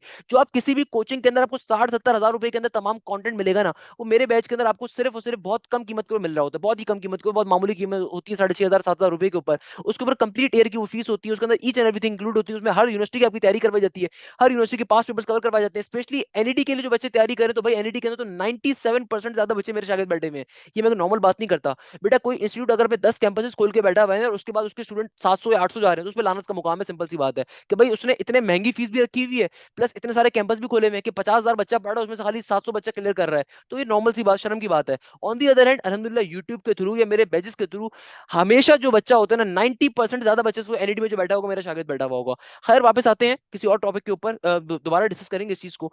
नेक्स्ट क्वेश्चन में एग्जामिनर कहता है कि भाई द पोजीशन वेक्टर, अरे भाई वेक्टर का कॉन्सेप्ट आ गया। एग्जामिनर कहते हैं the position vector of the force, आपको फोर्स का वेक्टर गिवन है, which is move from a point a 1,1 and b 4,5, find the amount of the work done. भाई वर्क डन का दुनिया में फॉर्मूला होता है, क्या फॉर्मूला होता है? Work done is equal to force into displacement. अब आपसे आपको एग्जामिनर ने फोर्स का वेक्टर दिया हुआ है मगर वर्क डन का वेक्टर नहीं दिया हुआ। वर्क डन के आपको वेक्टर ऑर्डर्ड पेयर फॉर्म में गिवन है और दो वेक्टर्स गिवन है। इसका मतलब क्या है कि ये आपका डिस्प्लेसमेंट 1 वेक्टर है, ये आपका डिस्प्लेसमेंट 2 वेक्टर है। तो सबसे पहले आप क्या निकालोगे? Delta T. डेल्टा टी कैसे निकालोगे? आपके पास जो पहला सेकंड वेक्टर आ रहा है, ये क्या आ रहा है? 4i प्लस का 5j, और जो भी दूसरा वेक्टर आ रहा होगा इसमें से इसको माइनस करवा दोगे। ये क्या है? 1,1 है, 1,1 का मतलब क्या होता है? 1i प्लस का 1j। तो इनको इनमें से माइनस करवाऊंगा तो क्या बन जाएगा? 4 में से एक जाएगा, तो ये बन जाएगा 3i, और 5j माइनस का 1j विल बिकम पॉजिटिव का 4j। तो ये आपका क्या आ गया? डिस्प्लेसमेंट का वेक्टर आ गया। अब आपने क्या करना है? फोर्स के वेक्टर के साथ इसका डॉट प्रोडक्ट ले लोगे, सिंपल वे में आंसर आ जाएगा, क्योंकि work done is basically the dot product of force and displacement. तो फोर्स की वैल्यू क्या है? फोर्स की वैल्यू आ रही है हमारे पास 2i प्लस का 5j। डिस्प्लेसमेंट का वेक्टर क्या है? डिस्प्लेसमेंट का वेक्टर आ रहा है 3i प्लस का 4j। तो मेरे प्यारे शागिर्दों, डॉट प्रोडक्ट का कॉन्सेप्ट क्या होता है? आई सिंपल आई कंपोनेंट से मल्टीप्लाई होगा, जे सिंपल जे कंपोनेंट से होगा। तो 3 टू जार क्या बन जाएगा? देखो सिंपल तरीके से क्या बन जाएगा, ये हो जाएगा 3 टू जार 6 हो जाएगा यहाँ पे, और जब ये 5 और 4 आपस में मल्टीप्लाई होंगे तो क्या बन जाएगा? 5 4 जार 20, और 20 प्लस का 6 क्या होता है? 26 के बराबर। Option Apple is the correct answer. Option Apple is the correct answer. Question क्या हो गया हमारा? सॉल्व हो गया। मुझे बताइए इसमें क्या मसले की बात है बेटा, क्या प्रॉब्लम की बात है? अरे भाई बच्चों वाली चीज है यार, बच्चे बच्चे सॉल्व करते हैं हमारे मुल्क के। Next question again area under the curve का आ रहा है। भाई क्या मुश्किल बात है? इस क्वेश्चन में एग्जामिनर कहते थे area bounded by the curve y is equal to 1 divided by 4 x square plus का 4 and x axis between the ordinates x is equal to 1 x is equal to 2। यानी कि एग्जामिनर कह रहा है area under the curve निकालो आसान तरीन भाषा के अंदर। तो भाई देखो, आपको एक लिमिट गिवन है, जो अपर लिमिट होती है वो हमेशा बड़ी होती है, लोअर लिमिट छोटी होती है। आपको फंक्शन क्या गिवन है? y की वैल्यू गिवन है 1 divided by 4 into x square plus का 4 इंटू dx। तो भाई सबसे पहले देखो, ये 1/4 कांस्टेंट है, इसको आप बाहर निकाल दो और इंटीग्रेशन बारी बारी दोनों तरफ से अप्लाई हो जाएगी। तो 1/4 का 1/4 इंटीग्रेशन को मैंने एक दफा अप्लाई करवा देना एक्स स्क्वायर इंटू dx के ऊपर, फिर प्लस का साइन एडिट इंटीग्रेशन एक दफा अप्लाई हो जाएगी, ये 4 कांस्टेंट के ऊपर अप्लाई करवा दो, कोई मसले की बात नहीं है, 2 और 1 इंटू dx का dx। अब देखो सिंपल तरीके से सिंपलीफाई करवाओगे तो क्या बन जाएगा? 1/4 का 1/4 एक्स स्क्वायर की इंटीग्रेशन क्या होती है बेटा? ये हो जाएगी इंटीग्रेशन का power formula x cube divided by 3, और ये जो भी मेरी लिमिट्स आ रही होंगी ब्रैकेट के बाहर आ जाएंगी। प्लस के साइन के बाद देखो ये 4 कांस्टेंट है, बाहर आ गया। इंटीग्रेशन कांस्टेंट की क्या होती है? जिस कांस्टेंट के ऊपर इंटीग्रेशन अप्लाई हो रही थी, जिस वेरिएबल के रिस्पेक्ट से, वेरिएबल वहां पे लिख दिया जाता है, और सिंपल तरीके से लिमिट्स मेरी ब्रैकेट के बाहर आ जाएंगी। अब आप देखो यहाँ पे कांस्टेंट जो है, इसको बाहर निकाल दो और सिंपल तरीके से अपनी लिमिट्स को अप्लाई करवा दो। क्या बन जाएगा? ये हो जाएगा हमारे पास 4 3 जार 12। तो क्या बन जाएगा भैया? 1 डिवाइडेड बाय 12 एट इज का इट इज। और यहाँ पे अगर मैं अपनी लिमिट्स को अप्लाई करवाऊं तो upper limit minus lower limit, तो भाई अपर लिमिट क्या है? 2, तो 2 का क्यूब क्या बन जाएगा? 8 माइनस का लोअर लिमिट इज 1, तो 1 का 1, प्लस का 4 एट इट इज अगेन क्या हो जाएगा? यहाँ पे upper limit minus lower limit, तो 2 माइनस का 1 हो जाएगा। तो क्या बन जाएगा? 8 में से एक गया, यहाँ पे आ जाएगा 7 डिवाइडेड बाय 12। आगे क्या हो जाएगा बेटा? ये हो जाएगा जाएगा हमारे पास सिंपल तरीके से, दो में से एक जाएगा तो एक बचेगा, तो 4 1 4। अब यहाँ पे आपको सिंपल एलसीएम लेना पड़ेगा। एलसीएम कैसे लोगे? देखो एलसीएम लेने का आसान तरीका होता है क्रॉस मल्टीप्लीकेशन मेथड। तो बेटा देखो यहाँ पे सिंपल 12 यहाँ पे क्या हो जाएगा, 4 के नीचे कुछ भी नहीं है तो 1 है, तो नीचे नीचे वाली टर्म नीचे मल्टीप्लाई होगी, ये टर्म अपने क्रॉस में मल्टीप्लाई होगी, टर्म अपने क्रॉस में मल्टीप्लाई होगी। तो ये क्या बन जाएगा, ये हो जाएगा 7 का 7 और 12 4 जार। देखो 4 10 जार 40 होता है, 4 12 जार क्या होगा 48 होगा। तो 48 प्लस का 7 क्या हो जाएगा, 48 के अंदर अगर 7 का इजाफा करूंगा 8 और 7 15 होता है ना, तो ये बन जाएगा 50, नहीं ये बन जाएगा हमारे पास 60 के बराबर होना चाहिए। अब चेक कर लीजिए 48 के अंदर अगर मैं 7 का नहीं हमारे यहाँ 48 में अगर मैं 7 का इजाफा करूंगा तो क्या बनेगा, 55 बनेगा ना, क्या हो गया आशिम से, 55 बन जाएगा। तो क्या बन गया 55 डिवाइडेड बाय 12, ये मेरा आंसर आ रहा है। अब मैं चेक कर लेता हूँ कि भाई कौन सा करेक्ट ऑप्शन है। एग्जामिनर देखो आपसे भी डेढ़ होशियार है, एग्जामिनर ने आपको होल फ्रैक्शन की फॉर्म में नंबर दिए हुए हैं। अब होल फ्रैक्शन की फॉर्म में नंबर को कैसे सही करोगे? सबसे पहले देखो इस फ्रैक्शन की फॉर्म को पढ़ते कैसे हैं। फॉर एग्जाम्पल अगर मैं कहीं पे लिखता हूँ ना 2 और डिवीजन के अंदर लिख देता हूँ 4/3, देखो इस फॉर्म को पढ़ा कैसे जाता है। सबसे पहले ये वाली टर्म इस टर्म से मल्टीप्लाई होती है और जो भी आंसर आता है उसको प्लस करवाते हो ऊपर वाले नंबर के साथ। तो क्या बन जाएगा 3 2 6 6 प्लस का 4 10/3, यानी कि इसको पढ़ने का तरीका ये है। सिमिलरली देखो 4 8 क्या होगा, 4 8 आपके पास होता है, अल्लाह भला करे 32, 32 प्लस का 7, कभी भी आंसर नहीं हो सकता। अच्छा भाई 8 12 क्या होगा, 8 12 हमारे पास होगा अल्लाह भला करे किसके बराबर, 8 में अगर 12 का इजाफा करेंगे तो भाई सिंपल तरीके से बन जाएगा हमारे पास, तो भाई 12 8 क्या होता है 96, 96 में 7 का इजाफा करोगे, ये भी करेक्ट आंसर नहीं हो सकता। अब देखो खाली यही एक ऐसा नंबर बचा है इसके नीचे 12 आ रहा है, तो ये मेरा आंसर होना चाहिए। तो वैसे ही आपके पास तो ऑप्शन नंबर ए और ऑप्शन नंबर डी तो वैसे भी एलिमिनेट हो जाएंगे ना, क्योंकि नीचे 12 ही नहीं आ रहा था, 12 तो खाली इसके नीचे आ रहा है। तो खैर 4 12 क्या होगा, 4 12 48, 48 प्लस का 7, बिल्कुल सही, ये मेरा करेक्ट आंसर होगा। तो यानी कि banana will be the correct answer, यानी कि होल फ्रैक्शन फॉर्म को नॉर्मल फ्रैक्शन की फॉर्म में कन्वर्ट करवा दीजिए, आपका करेक्ट आंसर आ जाएगा। कैसे निकाला देखो बहुत सिंपल है। इस क्वेश्चन में एग्जामिनर ने आपसे होशियारी करी थी, आपको टाइम सकिंग करने के लिए जानबूझ के मुश्किल आपको जो है ना ऑप्शंस दिए हुए हैं कि भाई कैसे कि आपको होल फ्रैक्शन फॉर्म दी हुई है। देखो आप हमेशा इस तरह का कॉन्सेप्ट कभी भी आए ना तो हमेशा अपने गलत ऑप्शन को कैंसिल आउट किया करो। अब देखो गलत ऑप्शन क्या है मेरा, नीचे डिवीजन में मुझे साफ तौर पे दिख रहा है 12 आना चाहिए। अब देखो डिवीजन के अंदर सिर्फ इस पे 12 आ रहा है और इस पे 12 आ रहा है, मगर मुझे साफ तौर पे दिख रहा है कि भाई 8 12 96 होता है, तो 96 प्लस का 7 कभी 55 नहीं बन सकता। इसका मतलब करेक्ट आंसर क्या होगा, ऑप्शन नंबर बी बचता है खाली। तो करेक्ट ऑप्शन क्या होगा, ऑप्शन नंबर बी। चेक भी कर लो 4 12 आपके पास क्या बन गया, 4 12 14, 48 प्लस का 7 55 बन जाएगा। क्वेश्चन सॉल्व हो गया। हमारे पास जो नेक्स्ट क्वेश्चन आ रहा है बड़ा इंपॉर्टेंट क्वेश्चन आ रहा है। इस क्वेश्चन में एग्जामिनर कहता है लिमिट एक्स अप्रोच करिए जीरो के ऊपर एक्स इंटू कॉट एक्स, आपको क्वेश्चन गिवन है। देखो कभी भी दुनिया में अगर लिमिट का क्वेश्चन आ रहा होता है तो बेटा इसको सॉल्व करने की स्ट्रेटेजी क्या होती है, इसको सॉल्व करने की स्ट्रेटेजी बहुत ही सिंपल सी होती है, और वो क्या होती है कि आपने सिंपल तरीके जो भी आपकी लिमिट अप्रोच करी तो डाल के चेक कर लो। अगर तो आपका फंक्शन 0/0 फॉर्म कर रहा है या डिवीजन में 0 आ रहा है, इसका मतलब फंक्शन अनडिफाइंड है, तो पहले उसको डिफाइन करने के लिए एल हॉपिटल रूल को यूज करना पड़ेगा। अब देखो मैं क्या कॉन्सेप्ट अप्लाई कर सकता हूँ, मैं मुझे साफ तौर पे दिख रहा है कि एक्स अप्रोच कर रहा है 0 के ऊपर, तो भाई 0 का 0 आ जाएगा। और कॉट 0 का मतलब क्या होता है भाई, कॉट किसके बराबर होता है, कॉट बराबर होता है कॉस डिवाइडेड बाय साइन के, तो cos divided by sine 0, sine 0 0 होता है, तो यानी कि कॉस 0 1 होता है। इसका मतलब 0/0 बन रहा है, यानी कि इन्फिनिटी बन रहा है, फंक्शन अभी अनडिफाइंड है। इसका मतलब क्या हुआ कि पहले फंक्शन को डिफाइन बनाने के लिए मुझे एल हॉपिटल रूल यूज करना पड़ेगा। एल हॉपिटल रूल हमसे क्या कहता है, एल हॉपिटल हमसे ये कहता है कि ऊपर वाली टर्म का डेरिवेटिव अलग लो, नीचे वाली टर्म का डेरिवेटिव अलग लो।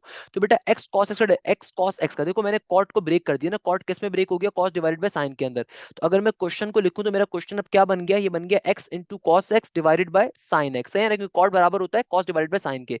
अब मैं यहाँ पे सिंपल एल हॉपिटल रूल को यूज करता हूँ। एल हॉपिटल रूल हमसे क्या कहता है कि भाई ऊपर वाली टर्म का डेरिवेटिव अलग लो, नीचे वाली टर्म का डेरिवेटिव अलग लो। तो एक्स का डेरिवेटिव क्या हो जाएगा 1 और cos x का cos x as it is, plus का साइन लगाओ। जिस टर्म का डेरिवेटिव ले चुके हो उसको एज इट इज रहने दो, जिस टर्म का डेरिवेटिव नहीं लिया उसको डेरिवेटिव अप्लाई कर दो। तो बेटा sin x का डेरिवेटिव क्या हो जाएगा, सॉरी cos x का डेरिवेटिव क्या हो जाएगा, ये हो जाएगा हमारे पास सिंपल तरीके से किसके बराबर, नेगेटिव के sin x के बराबर। और नीचे डिवीजन में क्या था, साइन था, तो साइन का डेरिवेटिव क्या होता है, साइन का डेरिवेटिव होता है cos x के बराबर। अब फाइनली जब मैं अपनी लिमिट को अप्रोच करवाऊंगा, लिमिट को डालूंगा ना, तो बेटा cos 0 क्या हो जाएगा 1 के बराबर। और ये वाली पूरी टर्म तो खत्म हो जाएगी, क्योंकि देखो x की जगह पे जब 0 आएगा ना तो sin 0 वैसे खत्म हो जाएगा। और नीचे cos 0 भी क्या आ गया 1 के बराबर। तो करेक्ट आंसर क्या होगा, ऑप्शन नंबर सी, यानी कि 1। हमारे पास का आंसर क्या आ जाएगा 1 आ जाएगा, क्योंकि देखो लिमिट अब सेटिस्फाई कर रही है।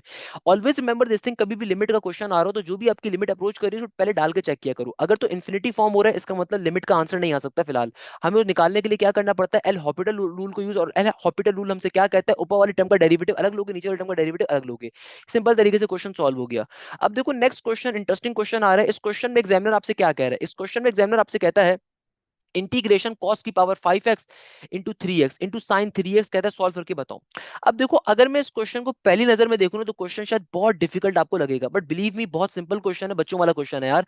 इस क्वेश्चन को सॉल्व कैसे करेंगे हम लोग, देखो इस क्वेश्चन को सॉल्व करने की स्ट्रेटेजी क्या है कि आपके पास यहाँ पे कॉस पे पावर आ रही है। अगर कॉस पे पावर आ रही है तो इसका मतलब कॉस का पावर फॉर्मूला अप्लाई करना पड़ेगा। कॉस का पावर फॉर्मूला क्या कहता है कि भाई इंटीग्रेशन में पावर फॉर्मूला कहता है कि बेस का बाय डेरिवेटिव होना चाहिए फंक्शन का। अब कॉस का डेरिवेटिव में फॉर्मूला क्या होता है, नेगेटिव का एक तो साइन होता है, यहाँ पे पॉजिटिव का साइन आपको गिवन है।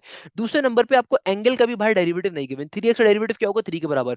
तो पहले आप ये दोनों चीजें लेकर आओगे, तो मैं क्या करता हूँ, मैं सिंपल तरीके से यहाँ पे नेगेटिव के 1/3 से डिवाइड करवाऊंगा और नेगेटिव के 1/3 से मल्टीप्लाई। तो क्या बन गया, ये बन गया cos 5 3x into sine 3x और फिर एंगल का डेरिवेटिव। तो देखो बेटा आगे क्या है, आगे हमारे पास सिंपल तरीके से आ रहा है नेगेटिव का 3 एडिटिस का एडिटिस। आगे क्या आ रहा है मेरे प्यारे शागिर्दों, आगे हमारे पास आ रहा है नेगेटिव का 3 एडिटिस का एडिटिस है ना, इंटू डीएक्स का डीएक्स।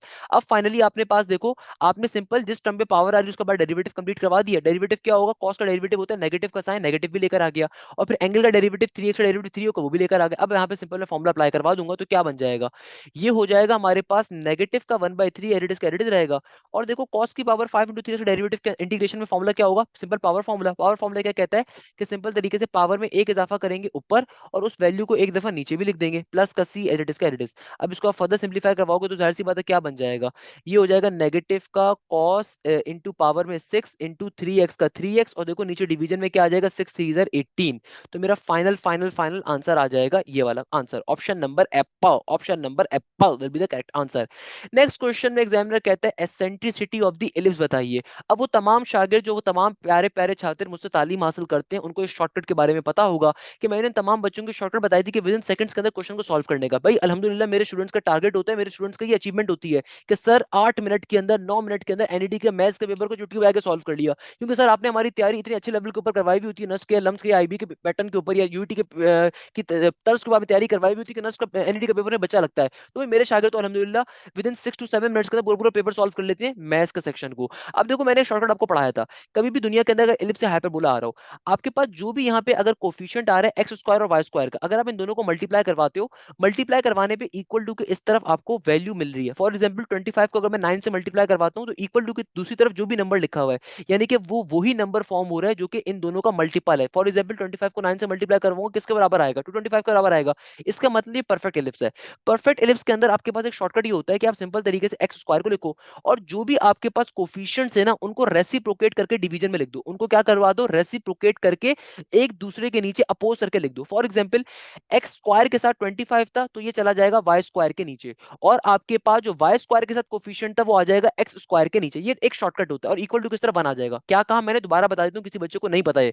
देखो कभी भी अगर आपके पास एलिप्स से हाइपरबोला हो और एलिप्स से हाइपरबोला में परफेक्ट एलिप्स से परफेक्ट हाइपरबोला हो तो उसके अंदर हम हमेशा क्या करते हैं कोफिशिएंट्स को इंटरचेंज करके डिवीजन में लिख देते हैं। कैसे कि देखो यहाँ पे मेरे पास 25 आ रहा है और यहाँ पे मेरे पास वाई स्क्वायर कोफिशिएंट है 9, अगर मैं इन दोनों का मल्टीपल लूं इन दोनों को मल्टीप्लाई करवाऊं तो आंसर क्या बनेगा 225। नॉर्मल सी बात है 25 9 से 225 होता है। तो आपने सिंपल तरीके से क्या करना है, ये परफेक्ट एलिप्स आ रहा है, परफेक्ट एलिप्स के अंदर हम एक काम ये करते हैं कि जो भी मेरे पास कोफिशिएंट्स होते हैं ना एक्स स्क्वायर वाई स्क्वायर के, इनको इंटरचेंज करके डिवीजन में एक दूसरे के नीचे लिख देते हैं। इससे फायदा क्या होगा कि आपको विद इन सेकंड के अंदर पता चल जाएगा कि आपका पर्टिकुलरली इस क्वेश्चन के अंदर आपको अब दूसरा शॉर्टकट मालूम होना चाहिए कि एलिप्स के अंदर फ्रैक्शन की फॉर्म के अंदर जिसके भी नीचे बड़ी वैल्यू होती है ना उसका हमारे पास क्या होता है ए स्क्वायर, क्योंकि ए स्क्वायर हमेशा बी स्क्वायर से बड़ा होता है। तो कहने का मकसद है कि देखो एलिप्स के अंदर फ्रैक्शन की फॉर्म के अंदर जिसके नीचे भी बड़ा नंबर आ रहा है इसका मतलब उसका मेजर एक्सिस, तो मेजर एक्सिस यहाँ पे किसका है वाई का, बाय द वे। तो आपके पास ए स्क्वायर की वैल्यू क्या आ गई, ए स्क्वायर की डायरेक्टली वैल्यू 25 के बराबर है। जो भी बड़ी वाली वैल्यू होती है ना ए स्क्वायर होता है, जो छोटी वैल्यू होती है वो बी स्क्वायर होती है, तो बी स्क्वायर की वैल्यू 9 के बराबर है। मेरे तमाम शागिर्द एक और शॉर्टकट भी जानते हैं। अब देखो बेटा वो तमाम बच्चे जो मुझसे तालीम हासिल करते हैं उन्हें एसेंट्रिसिटी निकालने की एक शॉर्टकट मालूम होगी जो मैंने उन्हें सिखाई भी है कि बेटा कभी भी दुनिया में अगर आपको एसेंट्रिसिटी को फाइंड करना है तो एसेंट्रिसिटी को फाइंड करने की शॉर्टकट क्या होती है कि सिंपल तरीके से अंडर रूट लिखो, ए स्क्वायर माइनस का बी स्क्वायर, ए स्क्वायर माइनस का बी स्क्वायर डिवीजन के अंदर ए स्क्वायर। तो क्या आंसर आ जाएगा आपके पास अंडर रूट का अंडर रूट ए स्क्वायर की वैल्यू क्या है, ए स्क्वायर बराबर है 25 के माइनस का बी स्क्वायर बराबर है 9 के, और नीचे डिवीजन में आ जाएगा ए स्क्वायर का, ए स्क्वायर इट इज बेसिकली 25। अब इसको आप बैठ के अगर सिंप्लीफाई करवाओ तो बेटा देखो 25 में से अगर आप 9 को माइनस करोगे 25 माइनस का 9 क्या बनेगा, ये बन जाएगा 16 के बराबर, और नीचे 25 का 25। अगर आप अंडर रूट को रिमूव करोगे तो 16 भी एक परफेक्ट स्क्वायर और 25 भी एक परफेक्ट स्क्वायर होता है किसका, 16 परफेक्ट स्क्वायर है 4 का, 25 परफेक्ट स्क्वायर है 5 का। तो आंसर क्या आ जाएगा 4 डिवाइडेड बाय 5 के बराबर। क्वेश्चन आपका विद इन सेकंड्स के अंदर सॉल्व हो गया। तो option number cats is the correct answer, cat is the correct answer, मानो बिल्ली is the correct answer. Next question के ऊपर मूव कर सकते हैं भैया, लास्ट क्वेश्चन हमारी क्लास का क्या कह रहा है एग्जामिनर। एग्जामिनर कहता है if three straight lines are concurrent, then the coefficient of the determinant is dash. Always remember this thing मेरे प्यारे शागिर्दों, दुनिया के अंदर कभी भी अगर तीन लाइंस आपस में कॉन्करेंट होती हैं तो उनका डिटर्मिनेंट हमेशा बराबर होना चाहिए जीरो के।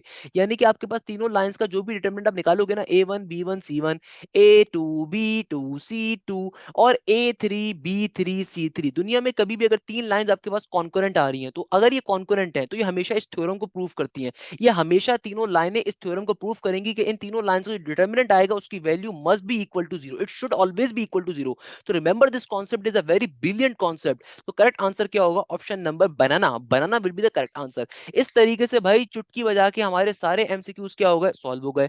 तो मेरे प्यारे शागिर्दों, अगर आपको लेक्चर समझ में आया, लेक्चर आपको अच्छा लगा, आपको ये शॉर्टकट्स बड़े पसंद आए, तो भाई ये शॉर्टकट मैं बहुत सारे शॉर्टकट्स अपने स्टूडेंट्स को सिखाता हूँ। वो तमाम स्टूडेंट जो मुझसे तालीम हासिल करते हैं वो मास्टर्स होते हैं अपने एप्टीट्यूड टेस्ट को क्लियर करने के अंदर। तो अगर आप चाहते हो आप भी बैच का हिस्सा बनना, बहुत सिंपल सा तरीकेकार है। सिंपल तरीके से 7,000 रुपीज फीस है। इसके अंदर आपकी एनईडी की तैयारी भी होगी, फास्ट की तैयारी भी होगी, नस की तैयारी भी होगी, एनईडी के राउंड वन राउंड टू दोनों की तैयारी होगी। अगर राउंड वन में मार्क्स कमाएंगे कोई मसले की बात नहीं, मेरी स्पेशल अटेंशन होगी।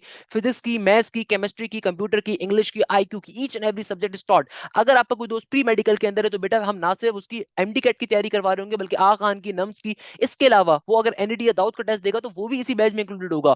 कहने का मकसद ये कि भाई each and everything we will be covering. आपको अपने माँ बाप के हलाल के पैसे, इतने कीमती पैसे, इतने हार्ड अर्न मनी आपको 60,000 रुपए की या 54,000 रुपीज की किसी कोचिंग के अंदर जाया करने की नीड नहीं है। बेटा उस कोचिंग के अंदर जाने के बाद भी जो है ना, बच्चा मेरे यूट्यूब से पढ़ा, तो कोचिंग में जाने के बाद कुछ समझ में नहीं आना उसको, कोचिंग में जाने के बाद सिर्फ टाइम जाया होता है। तो भाई कोचिंग जाने के बाद आपका सिर्फ उसे टाइम जाया होगा, घर पे आकर पढ़ाई कैसे करोगे? तो भाई ऑनलाइन पढ़ना is something really beneficial for each and every guy. मैंने फ्री ऑफ कॉस्ट में लेक्चर डाले हैं, उसको भी देख सकते हो, नहीं तो आप मेरे बैच में आ सकते हो तमाम सब्जेक्ट्स के लिए।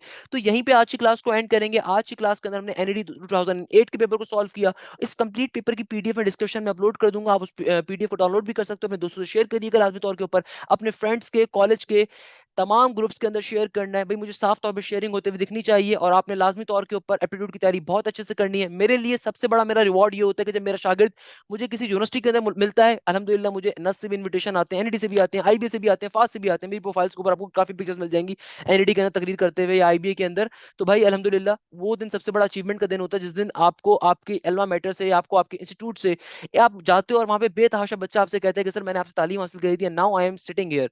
तो एट दैट पर्टिकुलर मोमेंट आपको रियलाइज होता है कि आपकी सारी की सारी मेहनत कामयाब हो गई। तो मेरा एक छोटा सा आपको मैसेज है कि भाई मेहनत करनी है, स्ट्रगल करनी है, पंखा बंद करके करो, टाइम को वेस्ट नहीं करना, आप लोगों ने अपनी तरफ से बेस्ट कर देना है। अपनी जो भी आपका फालतू टाइम है उसको आपने प्रोडक्टिव वे में यूज करना है। ये टाइम आपका बड़ा कीमती है मेरा बेटा। आप अपने स्नैपचैट को, अपने इंस्टाग्राम को, अपने फेसबुक को कुछ अरसे के लिए बंद करो, कुछ अरसे के लिए सिर्फ फोकस करो अपने एप्टीट्यूड एग्जाम के ऊपर। कोई आपका सेकंड ईयर भी इतना मैटर नहीं करता। Remember this thing, second year की परसेंटेज आपकी सिर्फ 60 होनी चाहिए। आपको जो असल चीज मैटर करती है वो भी आपका फर्स्ट ईयर का स्कोर मैटर कर रहा है और आपके टेस्ट का स्कोर मैटर कर रहा है। तो अपना फारिग वक्त कोई फजूल किस्म के काम करने के बजाय सिर्फ और सिर्फ एप्टीट्यूड टेस्ट के ऊपर फोकस करने के ऊपर लगाइए और अपनी बेस्ट दीजिए ताकि आप एक अच्छे इंस्टीट्यूट के अंदर जा सकें। मेरा बेटा वरना जाने वाले तो इकरा में भी चले जाते हैं, बहरिया में भी चले जाते हैं, मगर इन यूनिवर्सिटीज की इतनी वर्थ नहीं है। सिंपल सी बात है, एक अच्छी यूनिवर्सिटी आपको एक अच्छी गाइडेंस देगी, एक अच्छी यूनिवर्सिटी आपको एक अच्छे मुकाम पे लेके जाएगी। मैं किसी स्पेसिफिक यूनिवर्सिटी के खिलाफ नहीं कहता, मगर मैं इतनी बात जरूर कहता हूँ कि देखो एक अच्छी यूनिवर्सिटी आपके लिए बहुत से जिंदगी के मौके ओपन करती है। तो रिमेंबर दिस थिंग, एक अच्छी यूनिवर्सिटी आपको जिंदगी भर के अंदर एक अचीवमेंट का अवार्ड देती है कि यार मैंने मेहनत करी थी, मेहनत करके मैं यहाँ पे पहुंचा हूँ। सिंस आई ऑलवेज एडमायर कि यार मैं आईबीए ड्रॉप आउट हूँ, मैं एनईडी का एनईडियन हूँ, मैं एक डिजेरियन हूँ, मुझे आज भी फख्र महसूस होता है अपने डीजे होने के ऊपर, मुझे आज भी फख्र महसूस होता है अपने आईबीए के ऊपर, मुझे आज भी फख्र महसूस होता है अपने एनईडी के ऊपर। तो भाई मैं हमेशा अपने शागिर्दों से कहता हूँ कि एक मेहनत करो कि जिंदगी में तुम्हारे लिए रिवॉर्ड तुम्हारी हमेशा एक अचीवमेंट रहती है। तो मेरे प्यारे शागिर्दों, ये जो वक्त है बड़ा कीमती वक्त है। अक्सर बच्चे मुझसे कहते हैं जरा मोटिवेशन दे दें। मेरा बेटा मेरी मोटिवेशन बहुत सिंपल सी है कि यार अगर आपके अम्मा अब्बा आज भी आपको जो है ना मारते हैं या आपसे ये कहते हैं कि भाई तुम पढ़ाई क्यों नहीं कर रहे, इसका मतलब आप आज तक अपनी जिंदगी में सीरियस नहीं हो। कि अगर आपके वालिदैन आज भी आपके पीछे डंडा लेके खड़े हुए ना कि भाई कब पढ़ाई करोगे, कब मेहनत करोगे, कब क्या करोगे, इसका मतलब ये है कि आप अपने वालिदैन के पैसों पे खाली जी रहे हो। सिंपल सी बात है। बेटो बेटा जब तक आप अपने पैसों के ऊपर जीना नहीं सीखोगे, आप कुछ नहीं कर सकते। अपने पैसों पे कब जियोगे? जब आप किसी यूनिवर्सिटी में पहुंचोगे। या आप फ्रीलांसिंग भी अगर आप करते हो तो भाई फ्रीलांसिंग करने वाले बच्चे को भी डिग्री होना जरूरी है। आप किसी भी बेकार किस्म के भी प्रोग्राम में अगर एनरोल्ड हो, मेरे पास अक्सर मैसेज बच्चे आते हैं कि सर वो मैं सैलानी का कोर्स करूं, मैं जेडीसी का कोर्स करूं, मैं गवर्नर का कोर्स कर रहा हूँ। बेटा ये सारे कोर्सेज बेकार हैं अनलेस एंड अनटिल आपके पास डिग्री ना हो। हमेशा याद रखो डिग्री आपको जिंदगी में कहीं ना कहीं एज लाजमी देती है और बहुत ज्यादा देती है। आप कल को इमिग्रेशन के ऊपर जाते हो ना, तो यार इमिग्रेशन के ऊपर भी आपकी डिग्री अगर आपके पास होती है आपको अच्छे पॉइंट्स मिलते हैं। आप कनाडा की इमिग्रेशन पे अप्लाई करते हो, जर्मनी के ऊपर करते हो, ऑस्ट्रेलिया के ऊपर करते हो, एक अच्छी डिग्री आपको बहुत से मौके देती है। मैं जानता हूँ मेरे बहुत सारे दोस्त फ्रीलांसिंग करते हैं और पीएल को, और मैं इन तमाम चीजों को बहुत अच्छे से जानता हूँ कि अमेरिकन के अंदर किस तरीके एजेंसीज वगैरह ओपन होती है। मेरे मेरे बेतहाशा दोस्त अपनी डिग्रीज को छोड़ने के बाद वो इसी यही काम कर रहे हैं, मगर उनके पास एटलीस्ट एक डिग्री मौजूद है। मैं हमेशा बच्चों से कहता हूँ कि बेटा ये जो आपका टाइम है ना, एक किसी भी यूनिवर्सिटी में एनरोल करवाओ, डिग्री जरूर अच्छी लो। एक अच्छी डिग्री आपको जिंदगी में बहुत से मौके देगी, आपको हाथ चलाने का हुनर देगी, आपको सिंपल तरीके से, आप चाहे मर्द हो चाहे औरत हो, भाई तालीम बेतहाशा जरूरी है। और सिंपल सी बात है भाई, अपना टाइम जाया ना करो, ये टाइम बहुत कीमती है, इस टाइम को खुदारा इस्तेमाल करो।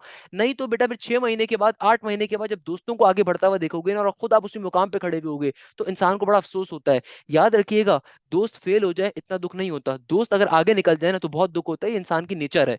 यहीं पे इस क्लास को एंड करेंगे इस उम्मीद के साथ कि आप जाएं जैसे खैरियत से होंगे। मुझे बहुत सारी दुआओं में याद रखिएगा। जज़ाक अल्लाह। Thank you so much. Hashim signing of.